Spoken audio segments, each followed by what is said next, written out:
Welcome back to another session of the Gesell course.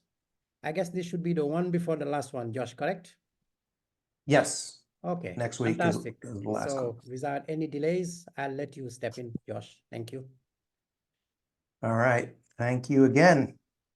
Welcome back to class number 7. So we spent the last 5 classes discussing Silvio Gesell's perspective on money. Today we finally get to the subject of land. In the first class, I said that one of the main purposes of this course is to encourage people to consciously examine preconceived ideas that form the basis of our economic lives, but which we may never have consciously analyzed before. And there's probably no concept that is more central to the economic lives of more people than land ownership. Whether one is a landowner or a land renter, every single person on Earth is affected by whatever system we use to administer land use. Nevertheless, I doubt that most people have taken the time to seriously think about the logic underlying the institution of private land ownership. Silvio Gesell and Henry George share the view that private ownership of land is irrational and unnatural, and that an economy built on the foundation of privately owned land inevitably results in poverty, increasing wealth inequality, and recurring economic crises. Although Gesell and George agree in terms of their analysis of the problem, they proposed different solutions. We'll get to comparing them and discussing the pros and cons of their respective proposals shortly. But first, we need to review their analyses of the problem. All Gessellians know that the land side of Gesell's perspective is extremely challenging to talk about because it touches so many nerves and can elicit strong negative reactions. As a result, many Gessellians choose to avoid talking about the land issue entirely. They feel that Gesell has so much to offer the world just in terms of his analysis of money that they avoid talking about the land side for fear of alienating people. While I totally understand why they choose this approach, I don't agree with it. In my mind, the money and land sides of the Gessellian perspective cannot be separated. For one thing, as I briefly mentioned in a previous class, if we implemented the Gessellian monetary reform and took away money's privileged status as a store of value, everyone who previously stored wealth in the form of money would need to look for other vehicles for doing so, and land would be the most obvious candidate. So addressing only the money side of the picture while leaving private land ownership in place would almost certainly result in more hoarding of land for speculative purposes, and we would likely end up with a situation like Henry George described, in which landowners would have even greater power to extract wealth from the productive economy. So I don't believe that the free market system can ever deliver on its promise of a rising tide that lifts all boats unless we deal with both money and land in a comprehensive restructuring of the foundations of our economic lives. The most common response when people first encounter the idea of eliminating private ownership of land is, "That sounds like communism." But in reality, that couldn't be further from the truth. Both Silvio Gesell and Henry George make the argument that far from being an integral part of the free market system, private ownership of land is in fact a violation of the core principles of that system. So the first thing I want to do is review just what those core principles are and to show how private ownership of land is not consistent with them.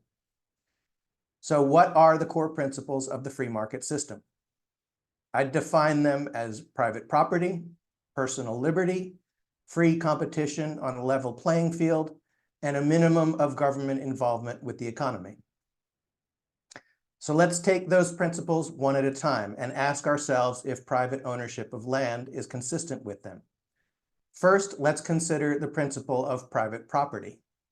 What is the basis of the institution of private property?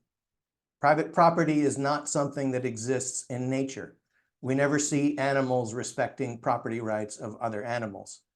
So upon what basis do human beings decide to designate something as private property?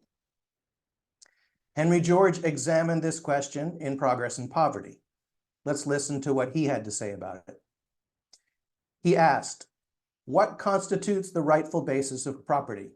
What is it that enables a man justly to say of a thing, it is mine? From what springs the sentiment which acknowledges his exclusive right as against all the world? Is it not primarily the right of man to himself, to the use of his own powers, to the enjoyment of the fruits of his own exertions?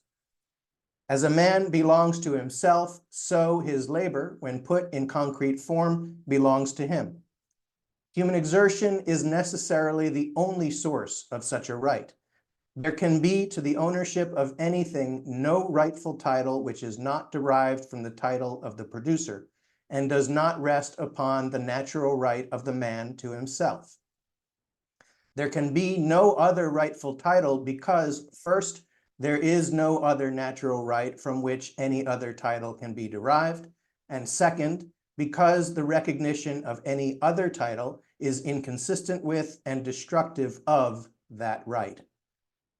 He goes on to say, this right of ownership that springs from labor excludes the possibility of any other right of ownership. When non-producers can claim as rent a portion of the wealth created by producers, the right of the producers to the fruit of their labor is to that extent denied. Let's recall the cocktail napkin. If you receive income without creating wealth, someone else is creating wealth without receiving income.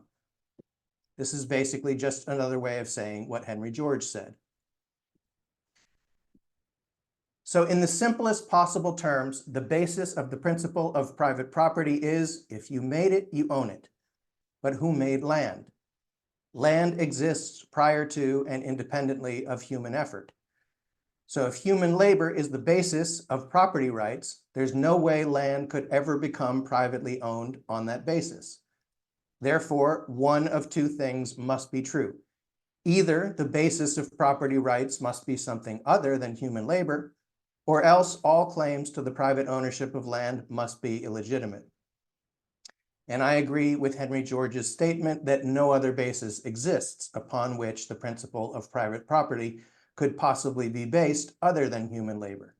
Therefore, any property rights based on any other foundations are illegitimate, and that includes all claims of ownership of land. As extreme as this proposition sounds, I don't see how anyone can possibly dispute it on a logical basis. Frankly, I think the only reasonable defense anyone can make of private land ownership is that we've been doing it that way for so long that as a practical matter, it would be massively disruptive to change at this point. But if the original act of private appropriation of land was illegitimate, how could land ownerships subsequently become legitimate? It makes no difference how many times ownership has been transferred since the original act of improper appropriation. For example, my uncle once bought a stolen car. When it came to light that the car was stolen, he had to give the car back, period. He didn't receive any restitution because he never had a legitimate claim to ownership. And likewise, if the original claims to ownership of land were illegitimate, all subsequent transfers of those claims are similarly illegitimate. Let's listen to how Silvio Gesell describes man's relationship with the earth. He writes, we frequently hear the phrase, man has a natural right to the earth. But that's absurd, for it would be just as correct to say that man has a right to his limbs. Can man spend his life in a balloon? The earth belongs to an organic part of man. We cannot conceive man without the earth any more than without a head or a stomach. The earth is just as much a part, an organ of man as his head. Where do the digestive organs of man begin and end? They have no beginning and no end, but form a closed system without beginning or end. The substances which man requires to maintain life are indigestible in their raw state and must go through a preparatory digestive process. And this preparatory work is not done by the mouth, but by the plant. It is the plant which collects and transmutes the substances so that they may become nutriment in their further progress through the digestive canal. Plants and the space they occupy are just as much a part of man as his mouth, his teeth, or his stomach. He continues, how then can we suffer individual men to confiscate for themselves parts of the earth as their exclusive property, to erect barriers and keep us away from parts of ourselves, to tear, as it were, whole limbs from our bodies? Is not such a proceeding equivalent to self-mutilation? The reader may be unable to accept this comparison on the ground that amputation of a piece of land causes no loss of blood, but would that it caused no more than ordinary loss of blood. An ordinary wound heals. You lose an ear or a hand, the flow of blood is staunched and the wound closes. But the wound left in our body by the amputation of a piece of land festers forever and never closes. At every term for the payment of rent, the wound opens and the golden blood gushes out. Man is bled white and goes staggering forward. The amputation of a piece of land from our body is the bloodiest of all operations. It leaves a gaping, festering wound which cannot heal unless the stolen limb is grafted on again. Many so-called primitive cultures can't even conceive of the idea of private ownership of land. We often hear the story of how the island of Manhattan was bought from the Native Americans for $24 worth of beads. The conventional perspective on this story is that the natives were naive and foolish to sell such valuable property for so little. But if one thinks about the story from a Gesellian or a Georgist perspective, it looks a lot different. In all likelihood, the sellers of Manhattan had no conception of selling the land in the sense that we understand it, because the idea of owning land was completely foreign to them. Henry George included a very interesting footnote in Progress and Poverty that relates to this point. He explains that the white settlers of New Zealand found themselves unable to get from the Maoris what the latter considered a complete title to land, because although a whole tribe might have consented to a sale, they would still claim with every new child born among them an additional payment, on the ground that they had parted with only their own rights and could not sell those of the unborn. The government was obliged to step in and settle the matter by buying land for a tribal annuity, in which every child that is born acquires a share. So in reality, what we from a Western European perspective refer to as the sale of Manhattan was almost certainly not a sale in the eyes of the sellers, because the very idea of selling land was something they couldn't conceive of. And I would argue it was the European settlers, not the Native Americans, who were operating on the basis of an irrational, unnatural premise.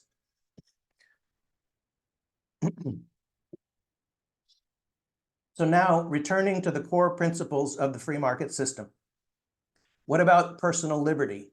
Is private ownership of land consistent with personal liberty? What does personal liberty even mean if a person doesn't have free use of the ground he stands on?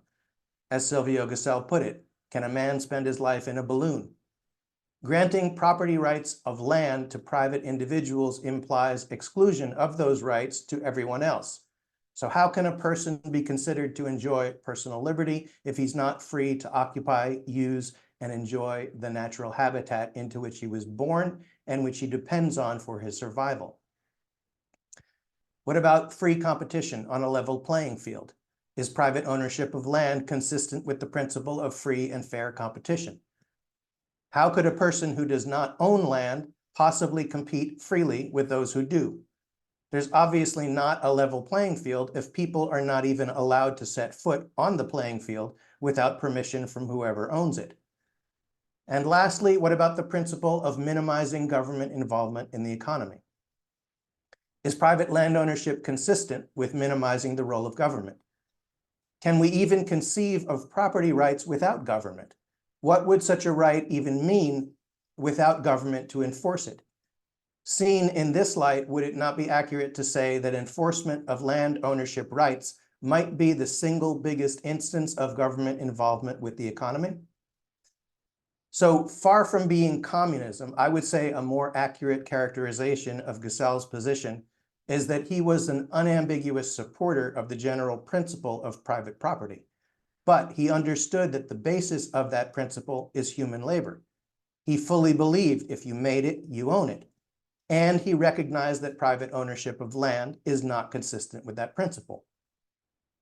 Therefore, when people say that sounds like communism, my response is that it's the exact opposite of communism. Gesell's perspective is the purest form of affirmation of the principle of private property.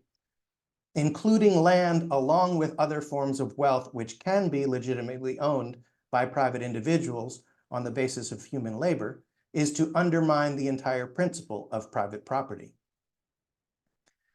Viewed in this way, private land ownership is not a core element of the free market system. It is in fact anathema to that system. So far from being communism, rejecting private land ownership is fully consistent with the principles of the free market system.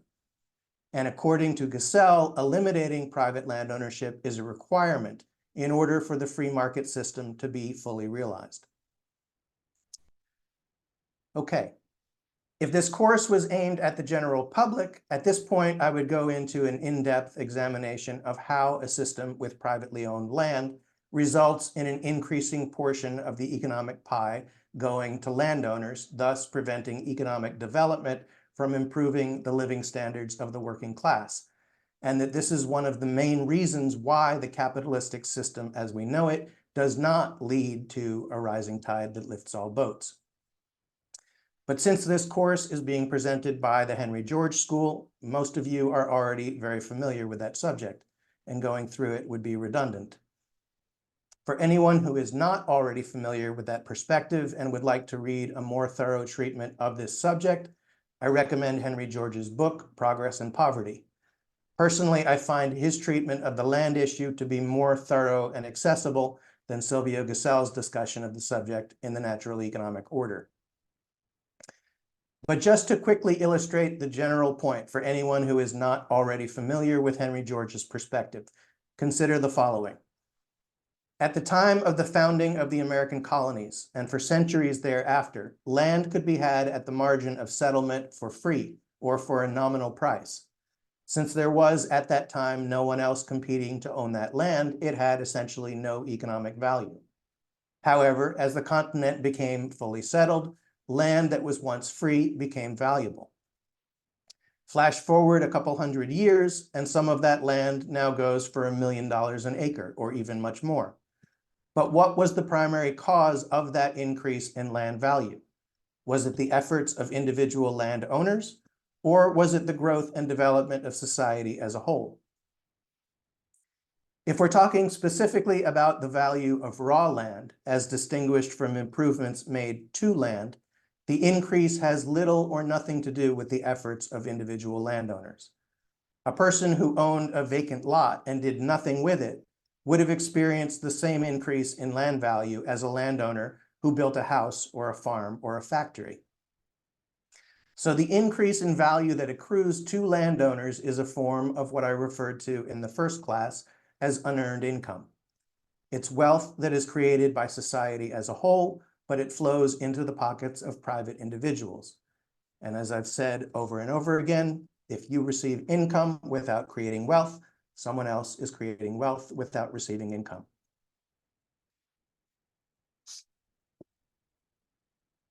Okay, so now let's talk about how Silvio Gesell proposed to solve the problem of private land ownership in comparison with Henry George. Both shared the goal of capturing the full value of raw land and all of the natural resources contained therein for the community, while at the same time allowing the principle of private property to apply to all improvements made to land. All wealth is generated through a combination of land and labor. So if we view the earth as the property of the community, while considering human labor to be the root of private property, then the challenge is to allocate land use in such a way that the community is compensated for any part of the commons which is privately appropriated in the course of productive enterprise, while at the same time enabling private parties to enjoy property rights over the fruits of their labor. For example, if an individual makes a living by digging gold out of the ground and then crafting it into jewelry, the goal would be to compensate the individual for the labor involved in mining the gold and then turning it into finished products, while compensating society for the value of the resources which have been drawn from the earth in the process. Unfortunately, there's no simple or clear way to clearly delineate between the value of land and the value of human improvements to land. And this is what led Silvio Gesell and Henry George to propose different systems to accomplish their shared goal. As most of you know, Henry George advocated a land tax system, whereby the government would tax away the full value of land, but not the improvements. Silvio Gesell, on the other hand, proposed that the government buy all land from existing owners and then allocate its use through a system of competitive bidding for leases. He proposed funding the land purchases through the issuance of government bonds, the debt service of which would be paid with the revenue generated by leasing the land. According to his plan, once those bonds are retired, whether that takes 20 or 30 years, the government would own all of the land free and clear, and no one would have been expropriated in the process. Both of these two approaches have pros and cons, and speaking for myself, it's not clear to me which one is better overall. I should take a moment at this point to mention that Silvio Gesell specifically commented on Henry George's land tax proposal and expressed the view that it could not be effectively carried out. Unfortunately, he didn't elaborate on why he believed this. This has been a source of doubt and confusion for me for many years. I really wish Gesell had elaborated on why he believed George's system couldn't work, but unfortunately he didn't. In order to try to gain some clarity on this point, I've consulted several people who I consider to be knowledgeable about both Gesell and George to see if they could shed some light on why Gesell believed George's proposal couldn't work. Thus far, none of them have been able to make much sense of Gesell's statement. The consensus view among them is that Gesell's and George's proposals would probably lead to similar results, but they tend to view George's proposal as more practical and politically feasible. It's obviously quite radical to imagine any national government implementing Gesell's proposal and buying all of the land within its borders. The land taxation approach certainly seems like a more feasible approach when talking about implementation at a national or international level. That being said, I think there are important pros and cons on both sides, and it's an open question in my mind which is better overall. In the next class, I'm going to be discussing some of my own ideas for implementing Gesell's proposals at a local level. On that scale, I think there are good arguments for why a Gesellian system would be a better choice. In a few minutes, we're going to have a guest speaker who has a lot more practical knowledge of the subject of land use than I do. He and I share the belief that the best path forward is to use both approaches in tandem, depending on specific circumstances. But before we hear from him, I'd like to share some of my own thoughts on the pros and cons of the Gesellian and Georgist proposals. For starters, while Gesell's proposal sounds more radical in at least one important respect, I actually consider George's system more radical in reality. As I just mentioned, Gesell proposed buying out all existing landowners.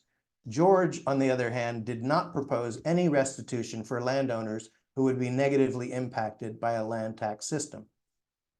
He compared ownership of land to ownership of slaves and argued that in the case of such egregious moral wrongs, no compensation needs to be made to those who are harmed by the ending of those wrongs. And while I agree with his view at a theoretical level, I have serious doubts when it comes to practicality. For example, consider a hypothetical situation in which a family has worked and saved for years in order to buy a home. Let's say they sunk the bulk of their savings into the down payment, and on top of that took out a large mortgage. Do we just say to them, sorry, you should have known better than to participate in the moral wrong of land ownership? You're out of luck? Granted, I'm not an expert on the land tax issue, and I would imagine that thought has been given to how to deal with situations like this one when transitioning to a land tax system. Maybe some of you will educate me about that during the Q&A session. But taking George's proposal at face value, it seems to me that even though it sounds more politically palatable than Silvio Gesell's system, it might in fact be significantly more disruptive. One respect in which I tend to prefer Gesell's system to that of Henry George has to do with the mechanism for land valuation. A land taxation system would seem to rely more on central administrators to assess land values, whereas a competitive bidding process for leases would leave that determination to the free market.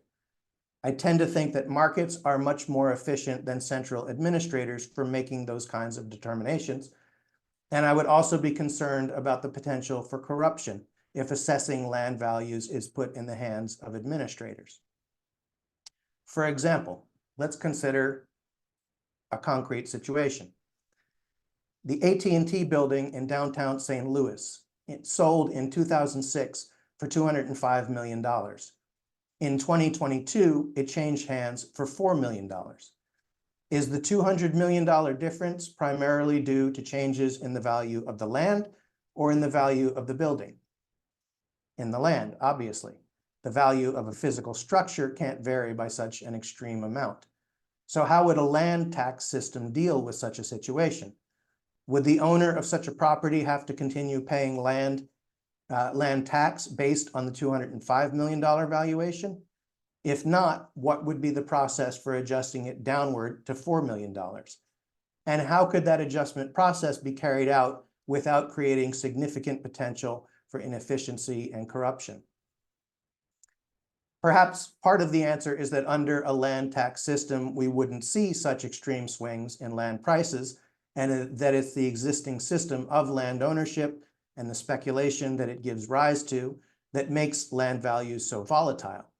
But certainly that's not the whole answer to the question, because even if a significant portion of that kind of volatility could be eliminated by transitioning to a system that doesn't encourage speculative investment in land, there are still plenty of other factors that would result in significant changes in land values, such as demographic shifts. A Gesellian land leasing system would leave the task of sorting all of that out to market forces, whereas it seems to me that a Georgist land taxation system would necessarily put a significant part of that task in the hands of government. To reinforce this point by way of another example, let's consider how a Gesellian system versus a Georgist system would respond to a sudden disruption in land values like what happened during COVID. We saw a large-scale repricing of different categories of land in a very short period of time. For example, I own a house in Knoxville, Tennessee. Due to demographic trends largely caused by the pandemic, Knoxville saw a huge influx of new buyers enter the market from more expensive markets like New York. So let's say I'm sitting in my little house in Knoxville, minding my own business, and suddenly a whole bunch of New Yorkers cause land values to double. Does that mean my land tax bill doubles? What if I can't afford to pay a higher land tax bill? Does that mean I'd be forced to sell my house? Whereas in a Gesellian land leasing system, while I wouldn't be forever insulated from such factors, I might have 10 years to figure out how I'm going to adjust to the new circumstances. Not being an expert in the particulars of how a land tax system would work, another question that occurs to me is how do you arrive at an accurate assessment of the value of a piece of land that may not have changed hands in 50 years and thus hasn't been subject to the objective valuation process of the market? I would assume the answer is by comparing such properties to similar properties which have been sold more recently, but the problem I see with that approach is that every property is unique. No two pieces of land are identical, and there are so many factors that go into determining land values. Therefore, it would seem to me that there would have to be many subjective determinations made by bureaucrats, which in turn would lead to an endless series of appeals in which individual landowners dispute those determinations. Perhaps some of you who are more well-versed in how a land tax system would work can educate me during the Q&A. Why this is not the case and how a land tax system could be set up in such a way that market forces rather than decisions of government officials are the basis of land valuation and in which all parties can rely on an accurate and fair system. I want to be clear that none of the concerns I've raised mean that I have an overall negative view of the land tax approach. There's not a doubt in my mind that replacing our existing tax system with a land tax as the single source of government revenue would be an enormous improvement on the status quo. The only question in my mind is whether there might be an even better model based on the proposals of Silvio Gesell. One respect in which I tend to prefer the Georgist system to that of Gesell relates to the issue of incentives for responsible land use. Obviously, we don't want occupants of land engaging in harmful, unsustainable practices. And it seems to me that there would be stronger incentives against such behavior with a Georgist system in which land ownership remains technically enforced, as opposed to a Gesellian leasing system. In thinking about how a leasing system would work, it is a concern that lessees could pursue short-term oriented harmful behaviors and then just walk away from those problems at the end of their leases. Whereas in a Georgist system, those people would still own the land, and if they wanted to sell it, the prices they could get would reflect the damage they've done to their properties. So in this sense, I think a Georgist system would create greater disincentives to harmful, unsustainable land use. The bottom line is that no system is perfect. Land use is an extremely complex subject, and there's an endless variety of factors that need to be taken into account. I don't think these kinds of questions can be definitively answered on paper. I think at a certain point, different competing models need to be put into practice, and the results they generate will tell us which ones are better overall. This is why I agree with our guest speaker tonight, who I'm going to introduce now, that the best path forward is some combination of Gesellian and Georgist systems. So, Dirk Loehr is a professor of taxation and ecological economics at Trier University of Applied Sciences in Germany. Before becoming a professor, he worked for an international hotel group and as a department head at Deutsche Bahn AG. He's a member of the Expert Committee for Property Values, Rhineland-Palatinate, and of the Urban Development, Building, and Housing Working Group at the Friedrich Ebert Foundation, and works in an advisory capacity for the Federal Association for Housing and Urban Development, and is a member of the German Academy for Urban and Regional Planning, where he's particularly active on the Land Policy Committee. He's given expert testimony both in the German Bundestag as well as at the state level of government. He's a co-founder of an organization I won't even try to pronounce that advocates for a land value tax. And he's the vice president for Germany of the International Union for Land Taxation. So Dirk is very well versed in issues of land use at a practical as well as theoretical level.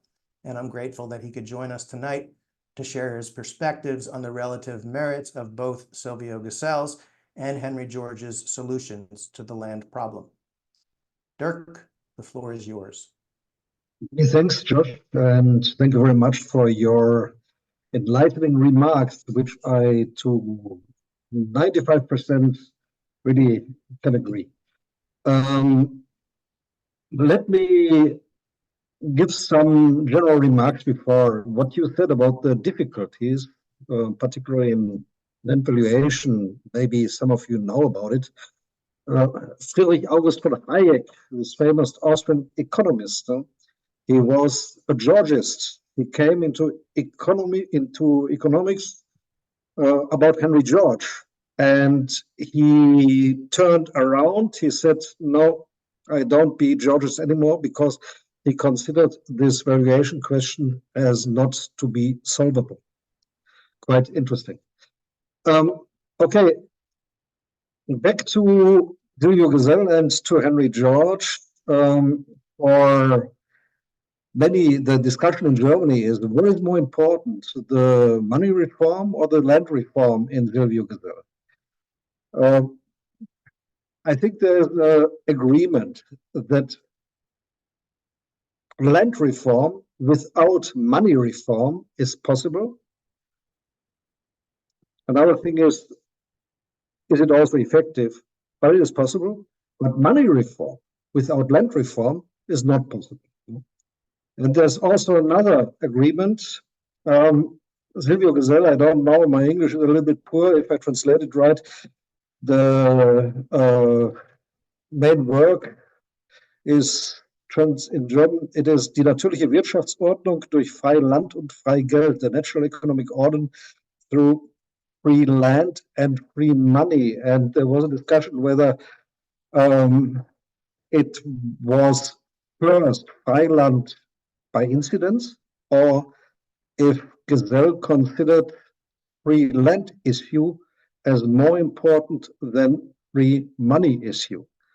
This was also quite interesting. I think, or I don't dare to answer this question. I only wanted to give you this discussion, which is also used. Gesell was very much influenced by Michael Flüersheim. This was a German industrial. He was Jew, and he was industrial but very social and so on. And he also was in favor of nationalism. And he was critical of Damaschke and co., who wanted to have a tax solution. And Gesell was very much influenced by him. Probably, that's my opinion, when I'm reading Silvio Gesell. Silvio Gesell didn't read Henry George in his original. He only knew him secondhand. And that's also one of the reasons why he talked a little bit bad about him, too bad, because both had very similar ideas, as you also referred. Let me give some opinion about where Gesell was right, what his strength is, and where Gesell was wrong, and where Henry George is better. George had certainly, or in my opinion, a weak theory of interest and capital. There's also an interesting story about Flüersheim, who met George one day and he confronted him. He also told him, in my opinion, you have a poor theory of interest and money. And according to the story, George said, yeah, okay, but let's talk about land. So it seems that this theory of money and capital was not that important for George. If this story is right, I don't know it. Gesell accused George of joining the ranks of the proponents of the fructification theory, which is a quite liberal and conservative theory. And so he said, this is exactly what we have to overcome. And Gesell also said, land reform is extremely important step for social reforms, but not a panacea. And George sometimes he considered as being a panacea for all the problem we have in economics. And I think here also Gesell saw clearer. On the other hand, where Gesell was wrong, for instance, he wanted to use the ground rent for mother tongue. And he didn't want to put it into infrastructure, self-financing infrastructure, the whole discussion, which is led, among others, by Fred Harrison and so on. Also in this regard, probably Gesell was influenced by Michael Flüersheim, who advocated for a basic income paid out of the ground rent. However, when you are looking how much this would be, only to give you a number, in Germany, I'm talking on the background of the German perspective. In Germany, we have a ground rent after taxes. You know about Mason Gaffney, tax comes out of rent and so on. The tax depresses the rent. What is left over is right now about 250 billion euro. We have 11 million kids here in Germany. This would mean if you redistribute it in equal terms to the kids, this would be about 22,000 euro per child and kid. When you compare this with an average net income of employee, this is 25,000. So I think this would get a revolution. Nobody would understand this, that a kid gets almost as much as an average worker or employee. And you have to keep up these tax systems. And this is also what Gesell, in my eyes, failed to see. He failed to see that taxation, as we know it today, is the flip side of private ownership of land, because we don't take the ground rent and invest it into public infrastructure.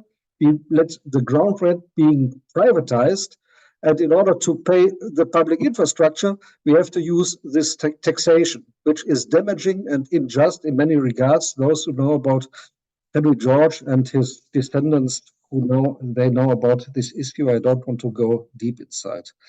Nor did he address the inefficiencies and injustices caused by taxation in the traditional system. But if we take the money, if we take the ground rent and we use it for such a maternal pension or basic income, we have to keep the existing tax system.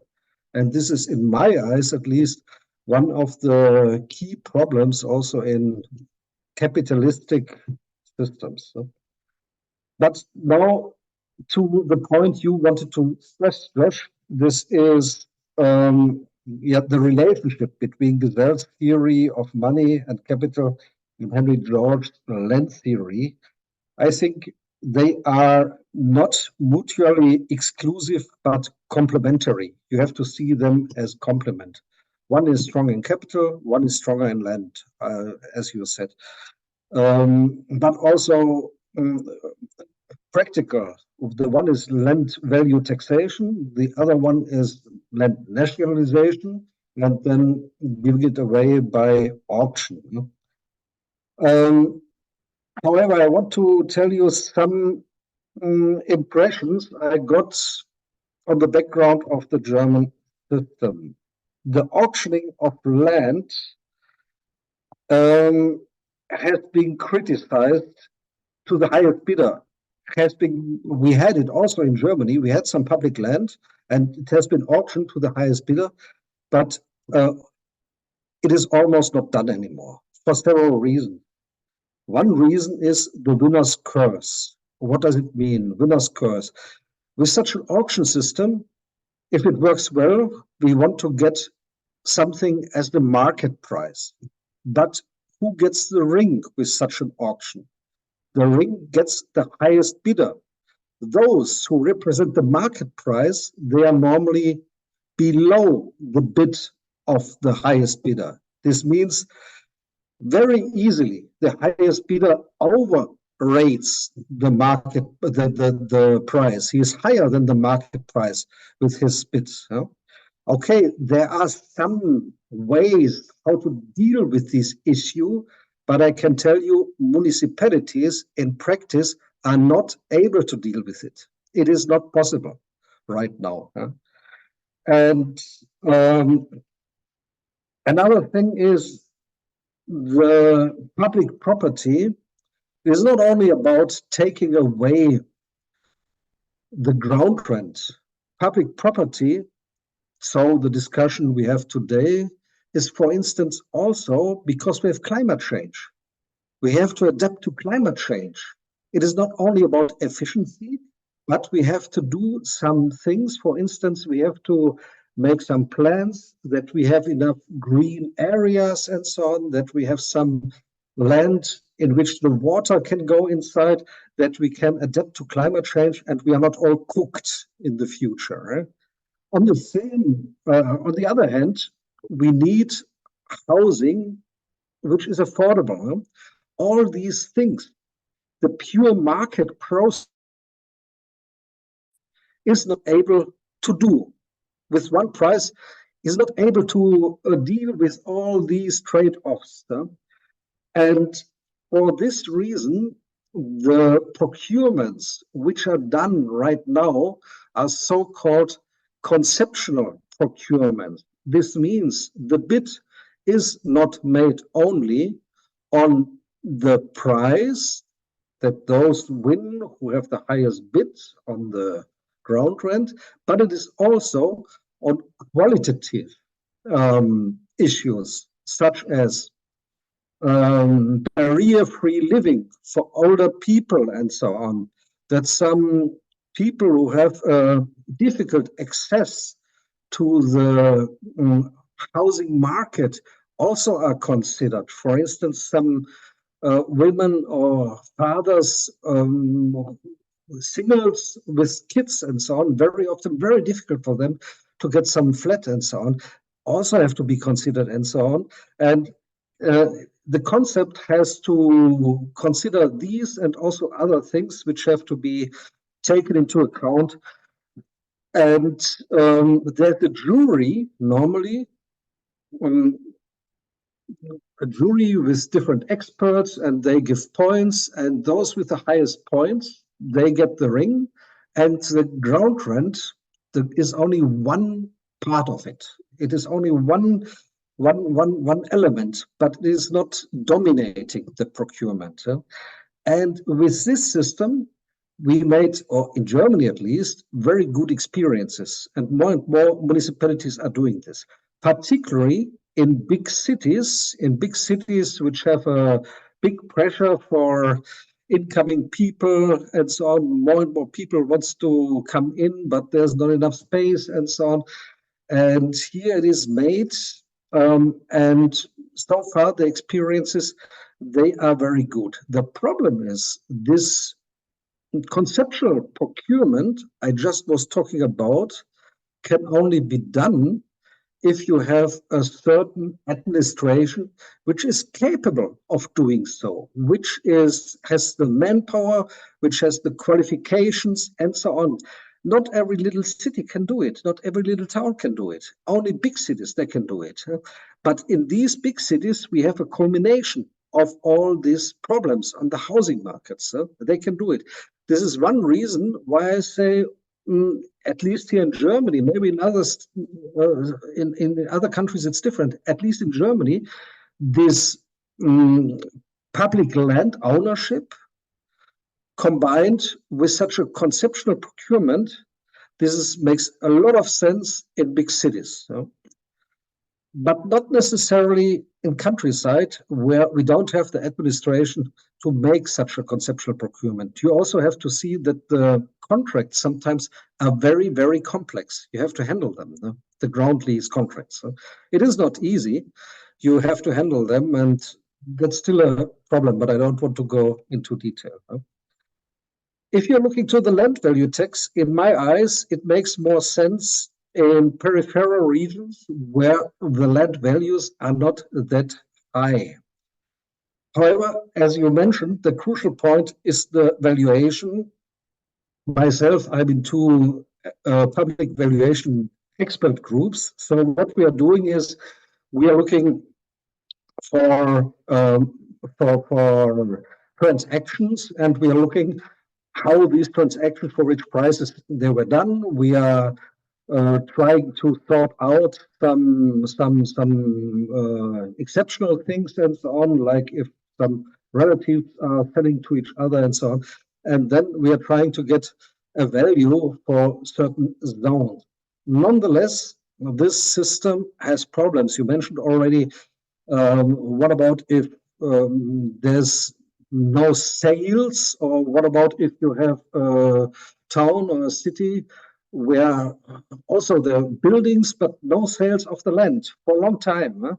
what are you doing then? Okay, there are also methods, for instance, residual value method. You are, for instance, you take the or multiplication method. You take the rents for a shop and take the rents for the flats above the shop, and then you multiply it with certain multiplicators. There are ways, but are they accurate? That's a big question. No? And we are discussing now whether we should complete this system we have. And it is not bad because they're experts, they're real estate dealers and so on, and also people from the real estate markets who can judge very well what's the situation on the ground. But we are trying to combine or discussing about to combine this expert valuation system with artificial intelligence, that we get some algorithm, and this algorithm gives a proposal for the land value of each parcel. And if we don't see anything special, we say, okay, let's take it. If we see, okay, there are some special circumstances, then we also can overrule the proposal of the artificial intelligence. One problem of this artificial intelligence stuff is that very often the algorithms are a black box and you only can validate them in the end. The big challenge is to understand the algorithm. But so far we're in the very beginning, but that's the target because this valuation stuff right now, it's also has been criticized by a court which said, oh, we don't trust your guiding land values because this valuation system, it is not that accurate. And sometimes it may be right, but I have a better opinion of that, but it can be improved. And I have very big hope for this artificial intelligence stuff. Let me conclude with some remarks, which you also mentioned, Josh. This was what is more practical and more radical. We had this tax reform, this property tax reform in Germany, and in one state, in Baden-Württemberg, indeed, we get a land value tax. But I can tell you, it was a very, very, very exhausting process, and it was a very disgusting political debate. It was very, very difficult, and only in one state we get it. It is much more easier. It sounds strange, but it is much more easier to take land into public hands. I even can talk with some conservative mayors. And on the ground, these mayors will say, yeah, we need more public land. When I'm talking, however, with some politicians, conservative politicians on the federal level, they will say, no, that's Bolshevism. But when I'm talking with the people on the ground, it doesn't matter whether they are conservative or social democrats or liberal, they will say, yeah, we need more public land. And we have one city, this is Hamburg, for instance, which made a new law. They say, we don't want to sell land anymore. We want to have every year more public land in our property, in our ownership, in public ownership, and we give it out with ground leases, with such a conceptual procurement. This had been done. This is almost what Gesell and what Flücher wanted, almost. But it was much more easy than the property tax stuff, property tax issue. I also wouldn't, for me, it was also strange, but the political process was like that. The putting the land in public hand, okay, you need instruments doing so. You need money. The city must have money to buy land or something. This is necessary. But basically, there's a quite good, there's a broad understanding about that. With a taxation issue, it is not. Okay, now I'm stopping talking. All right. Thank you so much, Dirk. Very much appreciate you sharing your perspective. I've got nothing to add. So Ibrahima, why don't we go ahead and see if there are any questions?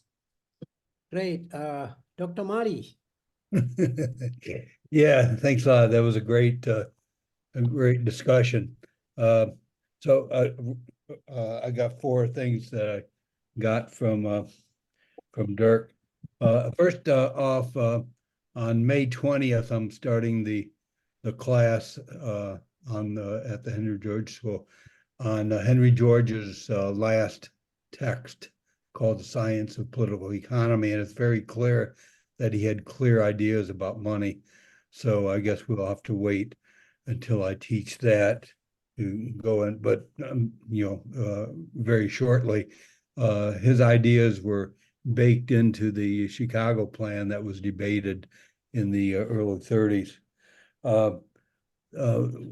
I like the idea of the combination of Gesell and Henry George, and I think it's a lot easier than what maybe it's been described, because all over New York City, there's abandoned office buildings and other kind of buildings that could easily be acquired by the city if they raised the tax or whatever, would loosen up those properties to go back to the city.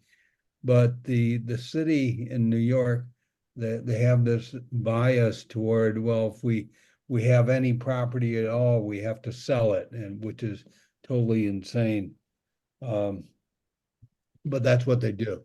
And so the idea would be that if you could acquire the land in that way, you could lease it out. And if your goal is to have affordable housing, of course, find community land trusts, nonprofits that could handle that. But those are just some of the few things I wanted to bring up, and I guess I'll wait and hear for others to chime in. Will I answer immediately on that? Shall I answer immediately on that? You can feel free, go sure. ahead. Okay. I think what you just mentioned, that New York is selling all the stuff. We have this problem in many states. We also have it in Germany. For instance, in the laws for municipalities, for the states and so on, the basic idea, and I think this is in many states, is that the state is taking property, some land property, and selling it immediately, not keeping it. Taking it, maybe developing it, but then selling it immediately, not keeping it. I think we need a quite different perception of that.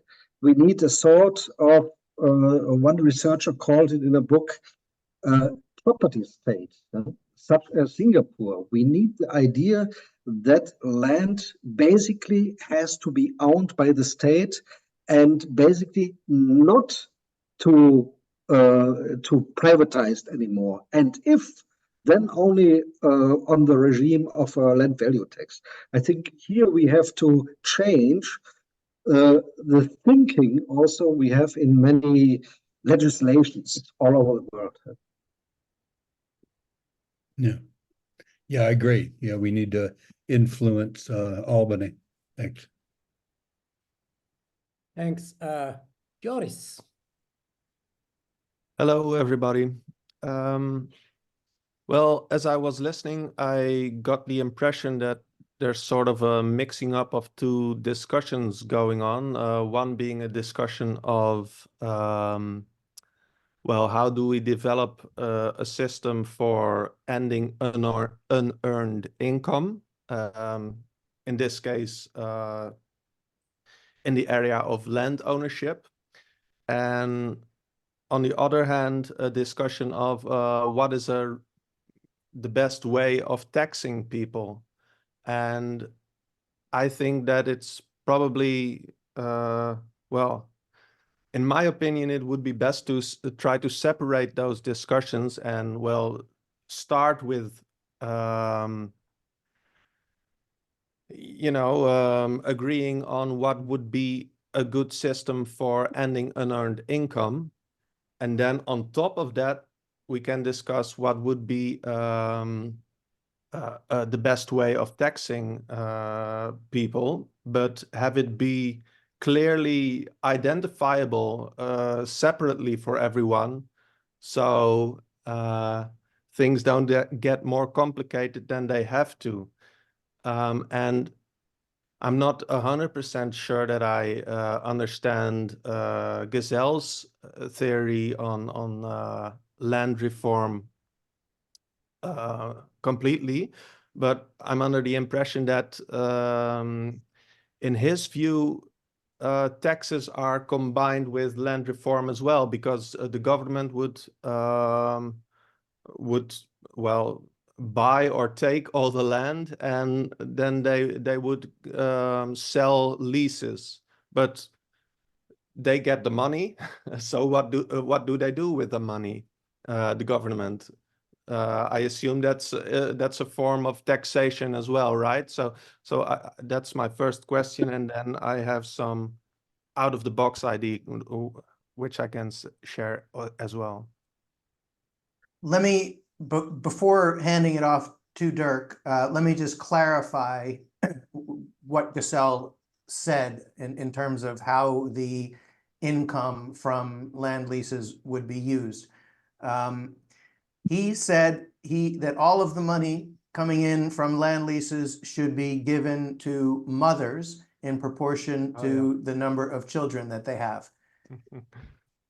That sounds to me pretty wacky, to use a technical term. I see lots of problems with that proposal. My sense of Gesell is that sometimes he plays a little fast and loose with words and with ideas, and that you have to kind of get a sense of how much weight and seriousness to put on which parts of his way of expressing himself.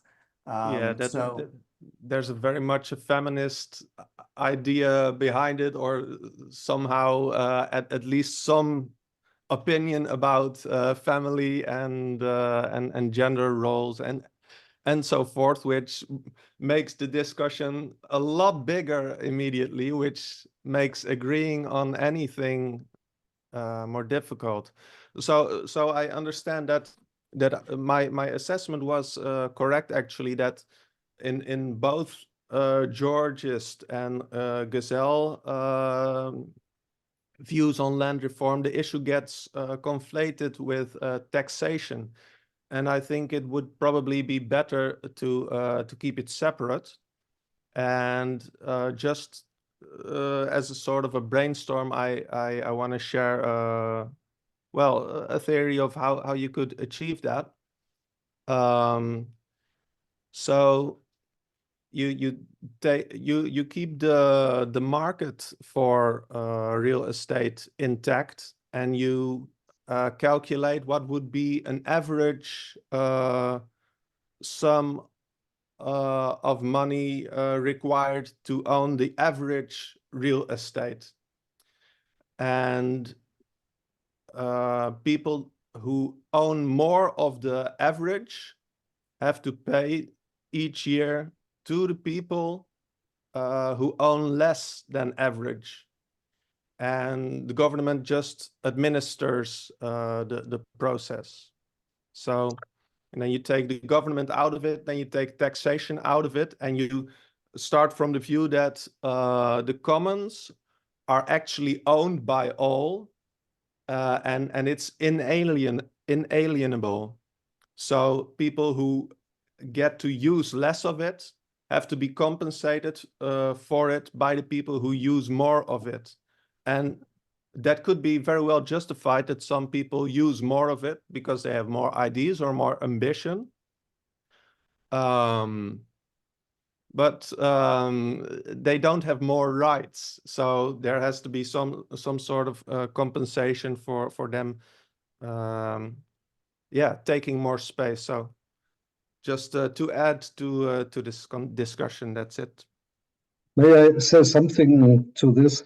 First, Gesell didn't talk about taxation at all. It is a blind spot. Henry George did, but Gesell did not. And as I told you, and Josh just mentioned, to give it to the mothers is a crazy idea. In Germany, the average income, net income, 25,000, and kids would get 22,000 per kid, every kid. Oh, I know we are dreaming. This is never going to happen. Yeah, but the worst thing, and here I also cannot get warm with your proposal. If we would do this, and also if we would redistribute the land rent, we would have to keep the ordinary taxation. And the ordinary taxation is incredibly damaging. I don't want to refer on this. I only tell the name Mason Gaffney with his writing about taxation.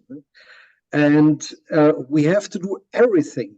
Taxation means we socialize income which is privately created in order to be able today to privatize income which is created by the community, by the public. This is what we are doing today. Has nothing to do. This taxation is the flip side of private property. When you are, according to your proposal, we give we redistribute the money. This means we need taxes. We have the excess burden of taxes. The excess burden of taxes is a decrease of welfare. We have some taxes, for instance, income taxes. There we have an excess burden, marginal excess burden of more than 40%. This is incredible. We should get rid of that. And this is, for me, one of these achievements of the George's theory. We have the Henry George theory, which says when we use the land rent, the urban land rent, in order to finance infrastructure, we don't need any taxation for that. So let's do it. A quite different thing. Okay, but this is a whole diatribe about taxation. But I'm saying let's not conflate the taxation issue with how the ownership of the commons are. No. This is no conflation. In the moment where you say, don't let us use the ground rents for financing the infrastructure, then we have the normal taxation, because the alternative would be to use the ground rent in order to finance the state. And this would be completely possible. This is the Henry George theorem, which is not from Henry George, but from other researchers like Atkinson, Stieglitz, and so on. They said this is not nonsense. We can do it. But if we redistribute the ground rent, then we can't do it anymore. Then we have this ordinary taxation with all its inefficiencies and all its injustices. And I could give you a whole lecture about that. I don't want to do it here. A different thing, and this Nick Tiedemann, for instance, also says, is the rent from resources. And here we have to make a difference. The rent out of space, from using space, from advantages of using space, and the rents from resources. It makes sense to make a redistribution from the rents of resources, but it does not make sense to make redistribution of the rents from using space. Land has in so far two dimensions. One is the physical. This is resources to get oil out of the land and so on. Here it makes sense to redistribute. But the other is to use space. Here it doesn't make sense to redistribute. Here it makes sense to use the rents in order to finance the state. But that's a long story. I would recommend to read Nick Tiedemann in his books, who really made this very clear, understandable. Josh, would you respond? as well? Yeah, just very briefly, this is such a huge and complex subject that we're certainly not going to hash it out here in the next however many minutes we have left. But I don't think that it is an improper conflation to consider the land use system and the revenues generated therefrom in concert with the question of public revenue and what are the appropriate functions of government and how do you fund them. To me, it makes complete sense that that the most natural source of public revenue and of the financial wherewithal for government to undertake spending in the interest of the community would be the wealth of the community, and land is the most significant element of that. It's not the only element. The money side also needs to be brought into this conversation, because how does money come into existence? I would say that the government just directly spending money into existence is another potential form of tapping society's wealth for funding society's priorities. All right. Well, thanks for responding. Yield the floor. Great. Samuel. Hi, Josh. Thanks for the talk. So first of all, my internet did cut out for about a minute or so as you were talking about your characterizations of both the Georgist and Gessellian solutions. I just want to make sure I got them right first. So from what I understand, you're saying that the Georgist solution would be to get assessors to essentially try to calculate the value of the plots of land, and then there's all kinds of different issues with giving government the power to do that, and bureaucracy and efficiency and corruption. And then the Gessellian method would be to have the land be nationalized and then leased. And is that an accurate Yes, characterization? Okay, that's cool. essentially correct. And so from there, you're describing the issue with the Georgist method would, obviously I just mentioned them, and then the issue with the Gessellian method would be things such as like forced, like if a person outbids, like because it's done on auction, if a person outbids, then it essentially forces the eviction of the previous owner, and that might be a downside of the Gessellian method. Is that also a correct assessment? Absolutely. That's a Okay. very significant concern with the Gessellian system. And if I had had more time, I would have gotten more specific about that particular subject, because I think that it's one that absolutely has to be addressed if one were to want to implement the Gessellian model. I've got some quite specific ideas about how to address that, but it would take more time than I would want to take away from other questions to go into it specifically right now. So I don't know how much time we do have, but I did have my own thoughts on this particularly.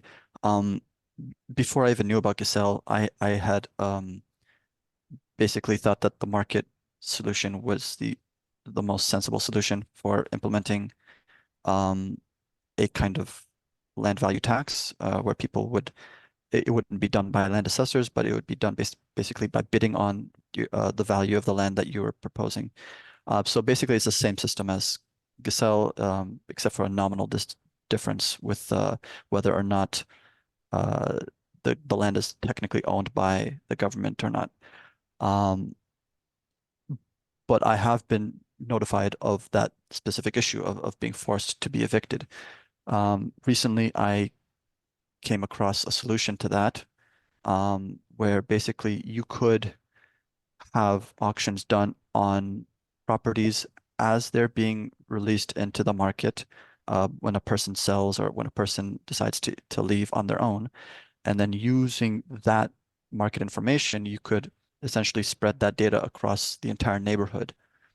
And so therefore you could essentially gather information on a neighborhood level or on a district level within areas using some sort of, averaging algorithm. But getting the information for that by, every once in a while, buildings will be put up for sale and then auctioned off for the rental value that would be paid for them.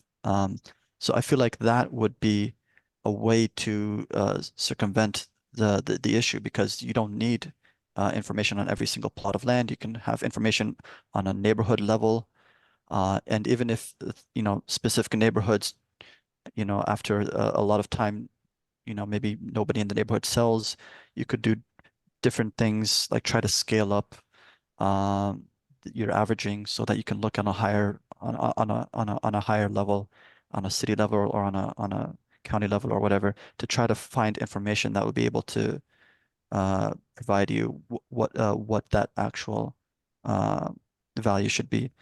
And then maybe if all else fails, finally you can get some kind of land assessor to come in and look into it. But I feel like that would be a very economical way of trying to accomplish this thing. And I wanted to hear your thoughts on it. May I step in this point? A little bit, I disagree that this problem cannot happen with land value taxation. In Germany, we had a very big discussion. What about people, for instance, an old widow who is living in a house, the husband is dead, kids are out, it is a rich asset, but low income. Yeah? And now, for some reason, the land value is rising. Then this widow, low income, rich asset, will not be able to pay the land value tax anymore. So the idea which is discussed, and which is, in my point of view, also feasible, is that let her pay the old tax, and this you also could do with ground leases, so it's quite similar. Let her pay the old tax, and the difference to the tax which normally would have been to be paid, the higher land value tax, this tax is pushed either to a future buyer of the real estate or to the heirs. When the woman dies and son or daughter and so on, they get the house, they have to pay it. I think with such solutions, you can get it very easily. There are a lot of such solutions, which in parts have been described very comprehensively. I wouldn't worry too much that this is feasible. I would just throw in a little, one more comment or one more food for thought, which is, I wonder if you asked Henry George, if you were designing a system from scratch, how would you design it? I wonder what he would say. My sense is that he started his analysis in the same way that Gesell did. I mean, he was first, so we certainly give him priority in the sense of originality. But my sense is that the reason that he settled on a land tax solution was because he felt that the Gesellian solution is impractical. And so if it is in fact the case that George would answer that question in the way that I think that he would, I'm not confident, I'm not hugely confident that I've got that right. But if he would answer it that way, then I think that is some important grist for the mill, especially as it relates to what I'll be talking about in next week's class. My personal approach toward advancing these ideas has nothing to do with going through existing organs of government and trying to get them to change how they deal with land and money. My approach is essentially go where they're not, build new structures from the ground up. And it is in that vein that I have a preference for the Gessellian model. Okay. Thank you. Joe. Thanks so much, Dirk and Josh. Very thought-provoking and forcing us to rethink a few things. Adam Smith said the landholders are monopolizing the land and they're charging what the market will bear. And I think the land value tax is an excellent way to combat that. But I also think, given what Josh said about the Knoxville, I think it was, situation, we need other arrows to shoot. Professor Condon, who was at a Henry George conference a few years ago, talked about inclusionary zoning, for example, which puts developers in a situation where they can't pay as much for the land. Rent controls puts a cap on preventing charging what the market will bear. Putting higher taxes, higher capital gains taxes on commercial real estate makes it less attractive to speculate in land. The Knoxville situation to me sounds like, I know there's been a bit of a trend for commercial outfits to scoop up land and homes and fix them up a little and then rent them out at a higher price and so forth. And they're capturing a lot of under income that way. So I just wondered if in your Gessellian perspectives for both of you, if those other arrows in the quiver are something you support. Thanks very much. Speaking only for myself, I have a lot of hesitancy to jump on board with what I consider to be technocratic solutions rather than market-based solutions. I have a strong preference for market-based solutions. I'm not a market absolutist, but I think that when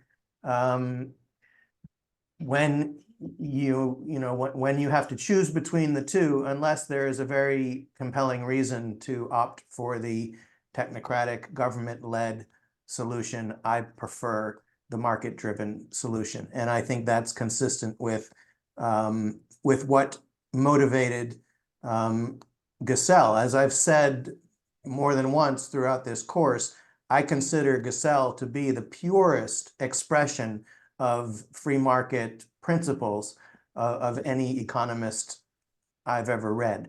That doesn't mean that I'm right.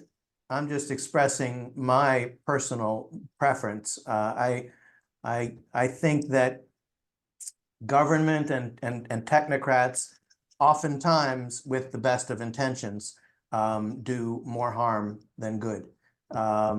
So that's not to say that there's no place for solutions like those, but I would be quite circumspect in jumping on board with any of those specific solutions that you mentioned. I'm also a bit critical when I'm hearing the word rent control. Recently, I made a presentation in front of the Friedrich-Ebert-Stiftung. That's the foundation of the Social Democratic Party in Germany, and I referred to them about rent controls, if you mean the same. There is no study, not at all, no study where rent control have ever been successful. All in the world, international. Politicians, they promote it, but in fact, they, in the long run or in the middle run, they achieve the contrary of what they should achieve. Living space, housing gets more scarce, gets more expensive, and people who need it, they get out. So I also think we should we should be more confident in the market and look how it can work best. However, I also wouldn't say everything has to be put into the market. There are also some areas in my eyes, but that's a different topic. For instance, health or caretaking, which cannot be completely put to the market. But basically, we should be more confidential. The market is able to solve the problems. Yeah, I think Dirk and I are on the same page about that, that there should be a presumption in favor of the market, but that it's not an absolutist position. What about more public housing by government?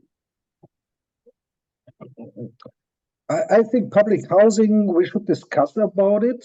Here in Germany, we have a discussion about should you give the support to the tenants in form of income subsidies, or should you make more public houses?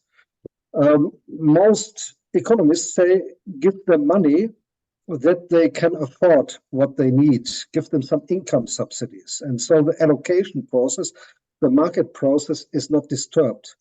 The problem is rent is in particular expensive in big cities where it is scarce.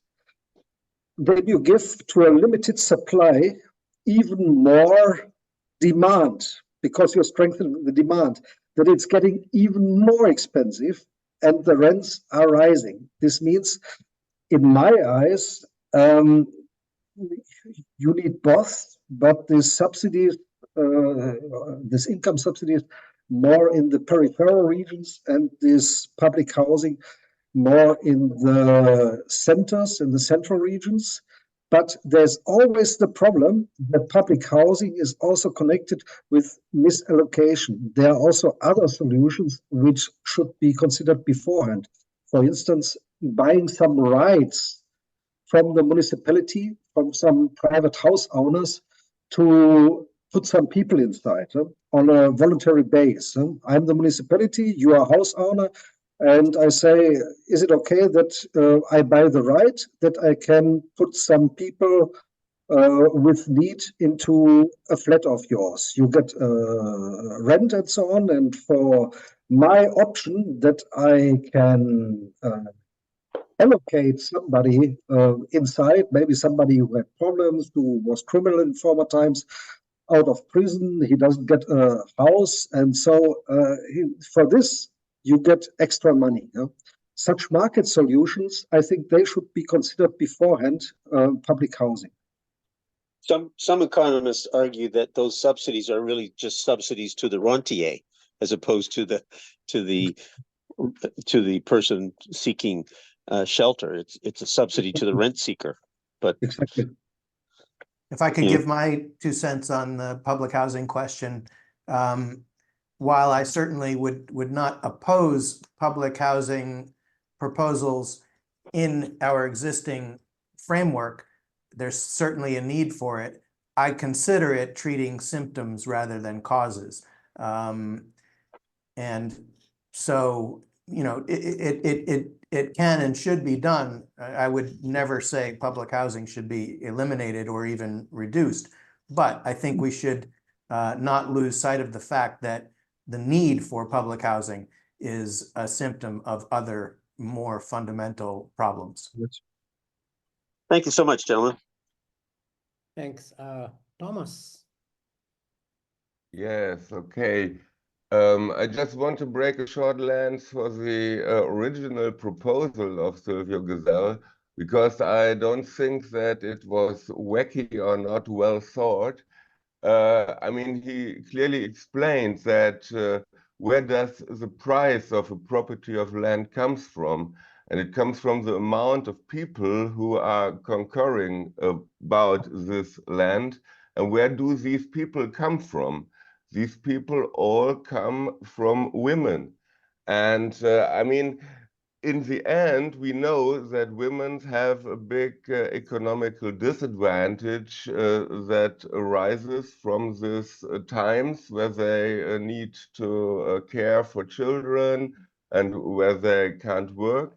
So this results in in lower pensions in the end of their life, and so on. And this economical disadvantages that women have, Silvio Gesell wanted, to equalize. And I think that when Dirk says that these women or their children would get too much money compared to workers, then on the other side, I believe that in a Gesellian system, the amount of money the workers would get would be much higher than today. So we can't compare the numbers of today with that what would happen in a Gesellian system. And I personally really like this idea that Gesell had, and I think it could be done. And in the end, of course, the most important thing is that we come away from the private ownership of land, which way ever we choose to go there. Okay, that's it. Yeah, I think that's a very good and valuable comment. I retract my characterization of Gesell's proposal as wacky. It's not wacky. There's certainly some very solid thinking behind it. To me, the idea of saying 100% of all of the revenue generated from land leasing should be given to mothers, that strikes me as extreme. But the idea that a significant portion of it should go precisely in that direction, and that it was not a flippant or wacky proposal by Gesell is completely valid, and I thank you for that. Dodson. Oh, thanks, Josh and Dirk. Good to hear from both of you tonight. Some of these technical issues need their own session all by themselves. There are a few of us who have spent our lives in the trenches on these issues, and there are all sorts of mitigations and different thoughts about how taxation affects individual behavior. But I wanted to really go back to Josh, when you started talking about liberty. And philosophers have really discussed what our liberties are for centuries, and the difference between, or is there a difference between freedom and liberty? And I find a great deal of satisfaction in what the philosopher Mortimer Adler had to say on the subject. He said, liberty is freedom constrained by justice. And the discussion between Gesell and George is a discussion over what is justice. There's efficiency issues here, of course. And I think George was probably more of a moralist than was Gesell. And so therefore, George was not particularly good at politics because he could not find a way to compromise his principles.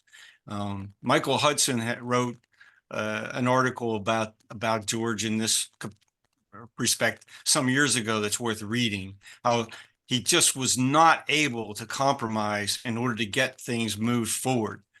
Today, most activists, Dirk included, myself, many of us, we compromise our principles in order to get some good happening. And it's not easy all the time. You know what you're doing is a compromise, but you're looking for some limited gain in the right direction. And in that way, you can come up with best practices. You can come up with examples of, okay, here we tried a little bit of this and it worked. Let's try a little bit more and see if it continues to work. And I think of the same observation I would make about this whole issue of whether or not to impose an annual tax on the value of land versus purchasing land and then leasing it out. There's plenty of cases, I think, that are appropriate on both sides. And certainly communities are doing that all the time now, particularly purchasing land to keep it out of the hands of developers, or purchasing development rights in order to keep land as agricultural, et cetera. And so these are interferences in the market, but Josh, you hit it on it earlier with affordable housing, and that is the market is so skewed right now in the direction of rent seeking that we have to intervene in order to have reasonable social outcomes.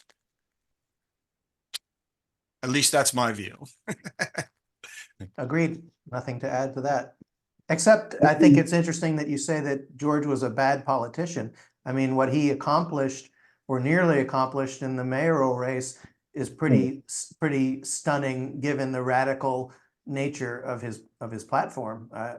Well, perhaps the answer there is his opponent, Tammany Hall, was totally corrupt, and people were pretty fed up with Tammany Hall running the government of New York City. And George was, again, someone who stood on principle. So he managed to get a lot of votes on that basis. But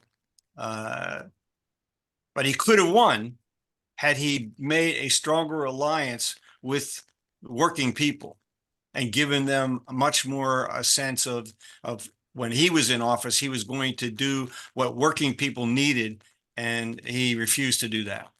But I think it is more important what you said with the compromises, what we are doing now. If we can do compromises now in the right direction. As I told you, here in Germany, we had this discussion about property tax reform and also about more land in public hands. And there are a lot of people who never heard about George and Gesell. They simply see, okay, it could make sense, but they also have other points on the agenda. And the question is, how can we take them in the boat?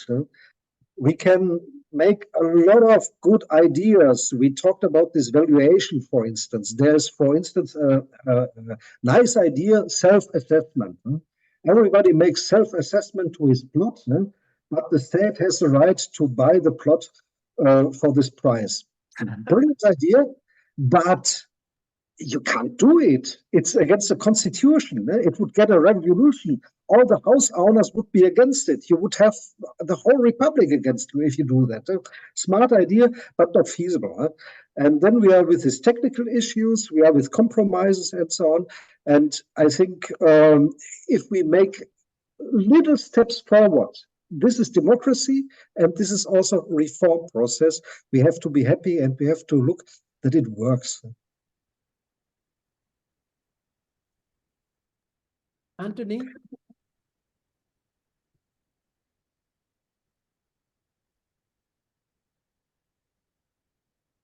Are you there, Anthony?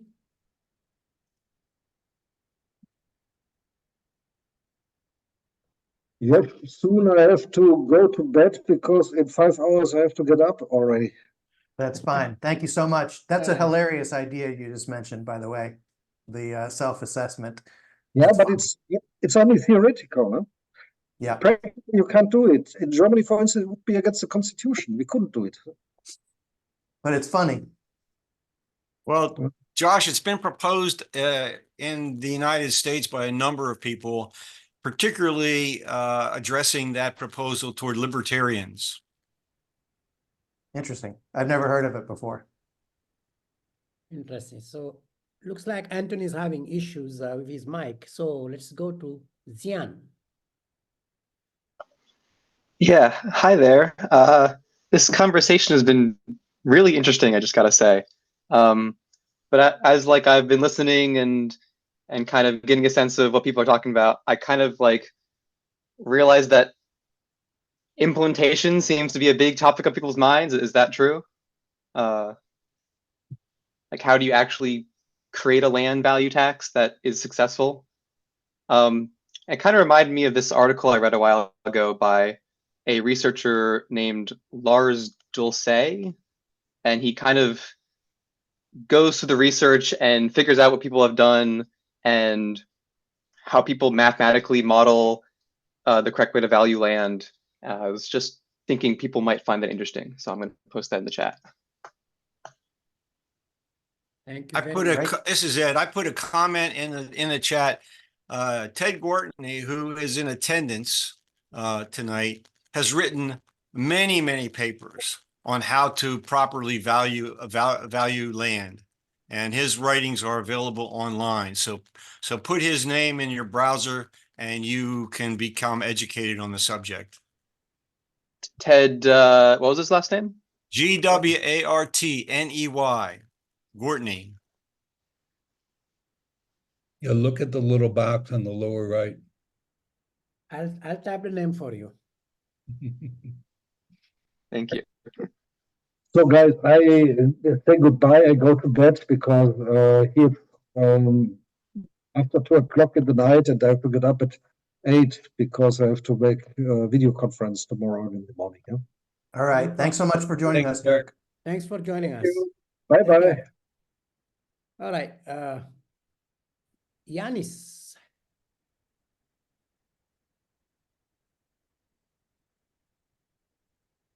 Right.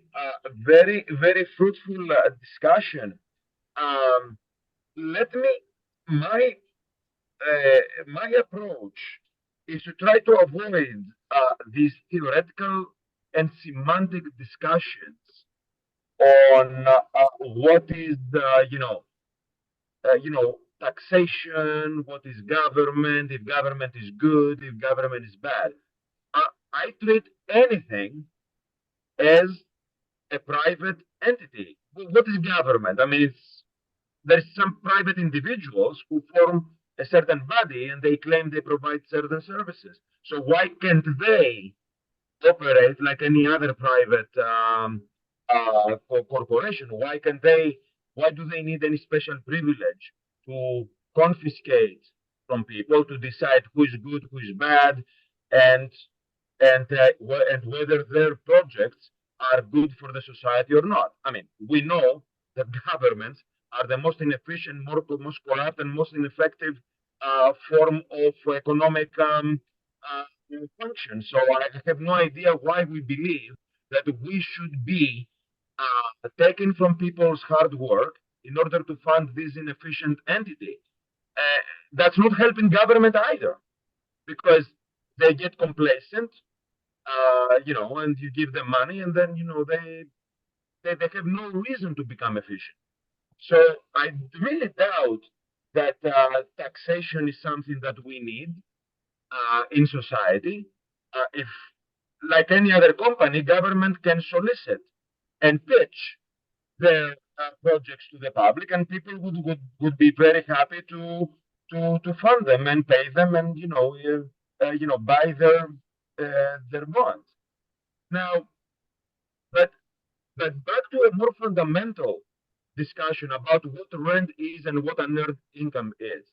I think that's what Henry George tried to go after. That's what Silvio Gesell tried to go after. And in that sense, I really welcome this fortuitous convergence of the two.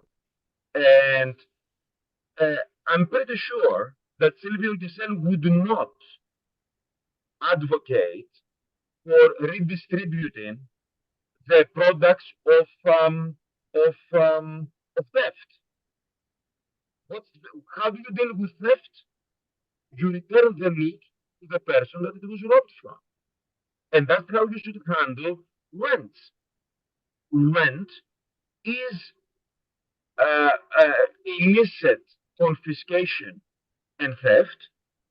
And now, if the person that has been robbed through rent extraction is willing to not accept back, whatever was stolen from them, and they want to redistribute it, or say, oh, give it to society, or give it to the poor, or give it to government, they're very welcome to do so. But our number one approach to theft is to return the stolen goods to the person that it is stolen from. And then miracle will happen, theft will cease.